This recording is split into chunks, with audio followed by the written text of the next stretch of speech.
প্রথম আলোর দৃষ্টিতে কুকুর, বিড়াল, শূকর এদের চাইতেও এই দেশের মুসলমানরা বেশি নিকৃষ্ট। খুনি হাসিনার চাইতেও এরা মারাত্মক বেশি, কারণ এরা নতুন নতুন হাসিনা তৈরি করে। প্রথম আলো যে এত দীর্ঘদিন যাবৎ জঙ্গিবাদের উস্কানি দিয়ে আসছে এবং যে মানুষকে দাড়ি রাখলে, টুপি রাখলে, কাকুর নিচে জামা পরলে, বোরকা পরলে এই জঙ্গিবাদের তকমা লাগিয়ে লাগিয়ে সারা বাংলাদেশটাকে সারা পৃথিবীর কাছে জঙ্গি রাষ্ট্র হিসেবে যে প্রমাণ করেছে, এর জন্য প্রথম আলো দেশদ্রোহী, মানবতাদ্রোহী, দেশের শত্রু, মানবতার শত্রু, তাদেরকে অবশ্যই বিচারের আওতায় আনতে হবে। এটাই আমাদের চূড়ান্ত। সেটা হলো যে তারা প্রথম আলো এবং ডেইলি স্টারের বিরুদ্ধে দীর্ঘদিন যাবৎ বিভিন্ন সংগঠনের নামে বেনামে দলমত নির্বিশেষে আন্দোলন হয়ে আসছে।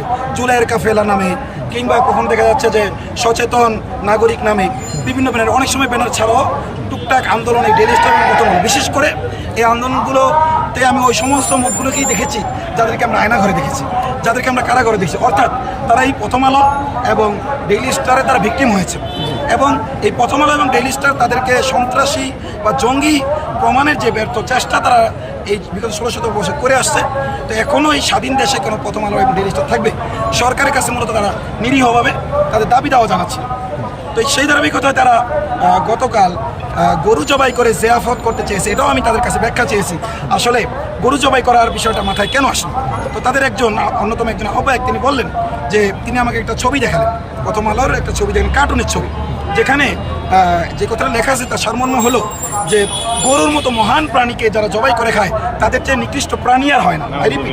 তাদের চেয়ে নিকৃষ্ট প্রাণী আর হয় না, মানে এগুলো একেবারে নিকৃষ্ট প্রাণী, মানে কুকুর, বিড়াল। এই তার মানে প্রথম আলোর দৃষ্টিতে কুকুর, বিড়াল, শূকর এদের চাইতেও এই দেশের মুসলমানরা বেশি নিকৃষ্ট। এটা আমি দেখি শ্রী চৈতন্যদেব যে বইটা লিখেছে সেই বইয়ের মধ্যে একটা লাইন আছে, নির্জবন কর আজি সকল ভুবন। এর অর্থ হইল পুরো বিশ্বকে মুসলিম মুক্ত করো। জবন মানে মুসলমান। আপনারা যদি ওই যে লালনের যে ফিল্মটা ওটা যদি দেখে থাকেন, ওইখানে দেখবেন জবন বলতে ওই যে তুই কি জবনের হাতে ভাত খাইছিস, এক হিন্দু বলতেছে তুই কি জবনের হাতে ভাত খাইছিস। জবন মানে কি? মুসলমান। তো তারা বলে নির্জবন করাজি সকল ভুবন, মানে এইটা এই জবন বা মুসলমান এর হলো জগতের সবচেয়ে নিকৃষ্ট। যেমন হিন্দুদের মধ্যে জাতপাত ভেদ আছে, আপনারা জানেন যে ব্রাহ্মণ আছে তাদের মধ্যে, আমরা যদি একটু আসতেছি, তাদের মধ্যে বিভিন্ন জাত আছে। এই সব জাত নিকৃষ্ট জাত শেষে এর ফলে সকল প্রাণীকুল শেষে হলো মুসলমান। এটা হলো হিন্দুদের আকিদা।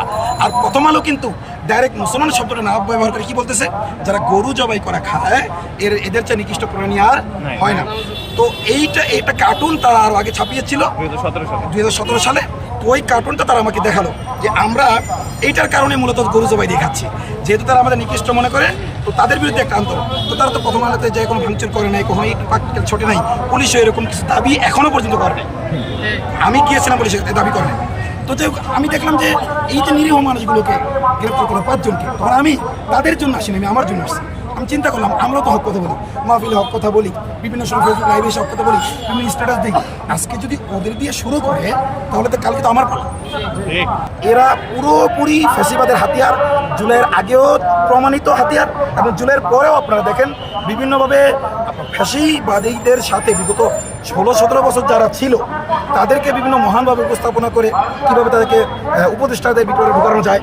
তারপরে এখনও যারা আপনারা জানেন যে র্যাব কার্যালয় ঘেরাও দিতে গেছিল অনেক আগে পতনের পরপর, ওই সময় নিরীহ জনগণ যারা র্যাবের দ্বারা ভিক্টিম হয়েছে, যারা খালাস পাইছে বা যারা জামিন পাইছে, তারা ওখানে গিয়েছিল যে এই র্যাবের ভিতরে আয়নাঘর আছে এবং সেখানে আমি বন্দী ছিলাম। এভাবে তারা গেছে।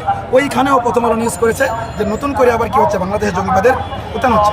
তো যেই পত্রিকাটা প্রমাণিত যে এটা ভারতীয় পত্রিকা হিসেবে যেই প্রমাণিত এবং যারা ভারতের দোষর, এবং আমি মনে খুনি হাসিনার চাইতেও এরা মারাত্মক বেশি, কারণ এরা নতুন নতুন হাসিনা তৈরি করবে। এক হাসিনা তো এটার একটা মানে পুতুল মাত্র।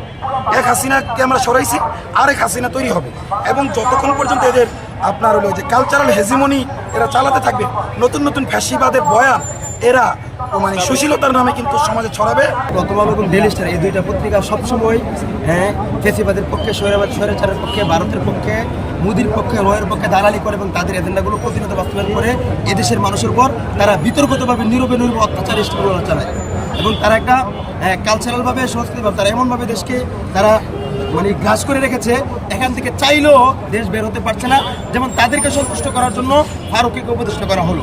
এইভাবে দেশের জনগণের যে স্বার্থ, সেই স্বার্থ প্রতিনিয়ত জলাঞ্জলি হচ্ছে প্রথম আলো এবং ডেইলি স্টারের জন্য। আপনারা বলুন যে প্রথম আলো ডেইলি স্টার তো গণমাধ্যম, আপনারা গণমাধ্যমের বিরুদ্ধে কেন কথা বলেন? আমরা বলবো প্রথম আলো ডেইলি স্টার শুধুমাত্র কোনো নিছক গণমাধ্যম নয়, প্রত্যেক গণমাধ্যমের একটা রাষ্ট্রে কাজ করার সম্পূর্ণ সর্বোচ্চ স্বাধীনতা আছে। কিন্তু গণমাধ্যমের আড়ালে কোনো মিডিয়া, কোনো সংস্থা যদি দেশের বিরুদ্ধে, জনগণের বিরুদ্ধে দালালি করে এবং মানুষকে ফাঁদে পালানোর চেষ্টা করে, দেশের সার্বভৌমত্ব এরকমভাবে বিপন্ন করার চেষ্টা করে, তা আমরা দেশের সচেতন শিক্ষিত নাগরিক হিসেবে কখনোই মেনে নিতে পারি না। প্রথম আলো যে এত দীর্ঘদিন যাবৎ জঙ্গিবাদের উস্কানি দিয়ে আসছে এবং যে মানুষকে দাড়ি রাখলে, টুপি রাখলে, এখন নিচে জামা পরলে, বোরকা পরলে এই জঙ্গিবাদের তকমা লাগিয়ে লাগিয়ে সারা বাংলাদেশটাকে সারা পৃথিবীর কাছে জঙ্গি রাষ্ট্র হিসেবে যে প্রমাণ করেছে, এর জন্য প্রথম আলো দেশদ্রোহী, মানবতাদ্রোহী, দেশের শত্রু, মানবতার শত্রু, তাদেরকে অবশ্যই বিচারের আওতায় আনতে হবে। এটাই আমাদের চূড়ান্ত।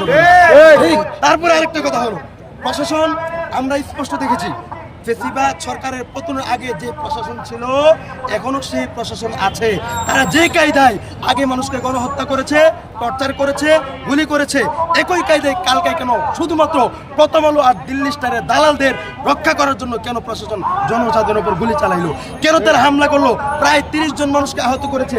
এই যে আন্ডারগ্রাউন্ডে নিয়ে এরকম কিছু লোকের এরকম কানের মধ্যে থাপড়াইতে ঘুষেতে স্তব্ধ করে ফেলছে, এখনো লোকগুলো আছে। এবং এক লোকের পিটাইতে বেরিতে হাতগুলো এরকম রক্তাক্ত করে ফেলছে। এই যে প্রথম আলোকে সন্তুষ্ট করার জন্য প্রশাসনের এত দরদ থেকে আসছে এবং এই দরদি লোকগুলো কারা, তাদেরকে চিহ্নিত করতে হবে, তাদেরকে বিচারের আওতায় আনতে হবে।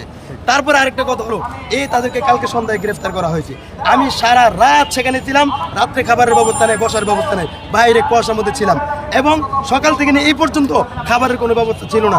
এই যে আমাদেরকে এখন না তখন, তখন না তখন এইভাবে সারা রাত বসায় রাখছে, সকালে ছাড়া হবে, এইভাবে মিথ্যা আশ্বাস দিয়ে আমাদেরকে সারা রাত বসায় রাখছে। তো আমি বারবার জিজ্ঞেস করছি যে কেন ছাড়ছে না, কেন উপরের অর্ডার বলছে, উপরকে তার নাম্বার দিন যোগাযোগ করি, এই উপর যে কে আর খুঁজে পাইলাম না। আমরা জানতে চাই, স্পষ্টভাবে জানতে চাই, দেশে প্রশাসনের চেয়ারে যে বসে তার পাওয়ারের উপরও আরো কোন উপর থাকে, তারা কারা, তাদেরকে জাতির সামনে প্রকাশ করতে হবে। তাদেরকে জাতির সামনে প্রকাশ না করলে এই উপরও দোহাই দিয়া দেশের হাজার হাজার মানুষকে আগে যেভাবে গ্রেফতার করা হয়েছে, টর্চার করা হয়েছে, গুম করা হয়েছে, খুন করা হয়েছে, এখনো এই কাহিনী চলতে থাকবে।